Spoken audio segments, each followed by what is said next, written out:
Got a lot of these to get through. It's a whole series of different inventions and protocols that are all available on my Medium page. I'm migrating to Substack.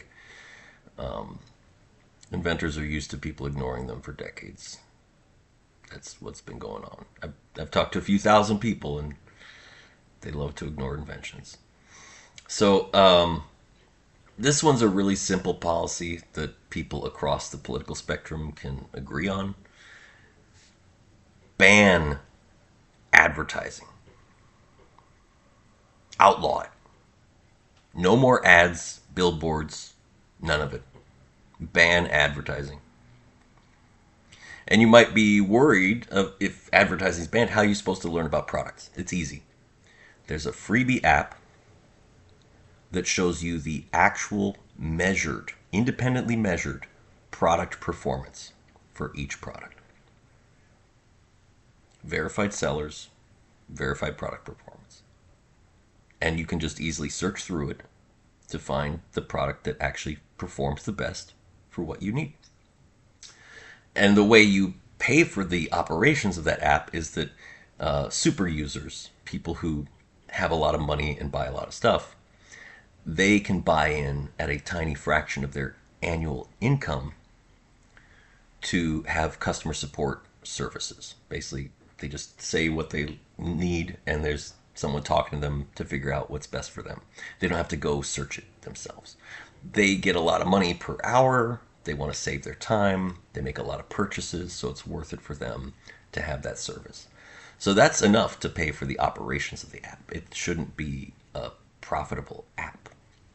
It should just be a public service. And that's going to have a lot of consequences downstream. First of all, if you start a business where you're making a product that works better than everyone else's, you immediately get filtered to the top. You don't have to pay for marketing and customer conversion. You don't have to figure out an ad campaign. All of those additional costs and failure modes along the path to becoming a successful business, they're all gone. So you're much more likely to be able to succeed as a small business against entrenched corporate interests. If they're not making a better product than you, they're lower on the list automatically.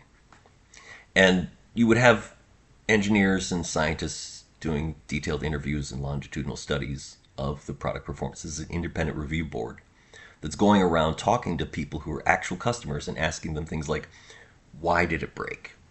How expensive was that for you in your business or in your daily operations, the fact that it broke? How much did that mess you up? And all that market data, all that customer data and review data is made public.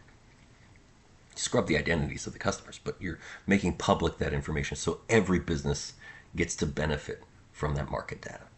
Every business learns what customers actually need and how to fix problems. And if you're not paying for advertising costs anymore, if the cost of your goods and services doesn't include advertising, then you can buy more goods and services. So you're going to see an immediate boost of 15 to 20% in consumer consumption. The number of purchases you can make, it's an immediate boost to real productivity and GDP, which employs more people. Also, you never get scammed again. There's no way for a scam company to become profitable because independent scientists and engineers are testing the product and talking to the customers.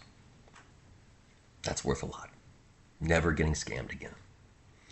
And in addition to that, with the efficiency for a new business to make a better product and the combined market data and responses from customers about problems and the elimination of scams, that means that there's more healthy competition in the market. The best businesses are succeeding and growing. And you wouldn't have to deal with ads anymore. You're not dealing with pop-ups and billboards and all the scam ad wasted time. Think about how much time is wasted looking at ads. And the other market dynamic is that businesses which have been surviving on funneling ads at your face would have to ask you to pay for their product, which Might sound bad at first, but you got to remember whenever you're not paying for the product, you are the product. They're taking your customer data, they're taking your usage data, and they're selling it to advertisers. So the entire reason that so many corporations are collecting data on you is so that they can sell your data to advertisers. That's why they want to invade your privacy and track you, is to sell your data to advertisers. That whole incentive structure disappears. They don't have a reason to keep tracking you. So they're not going to bother. It's not worth it to them.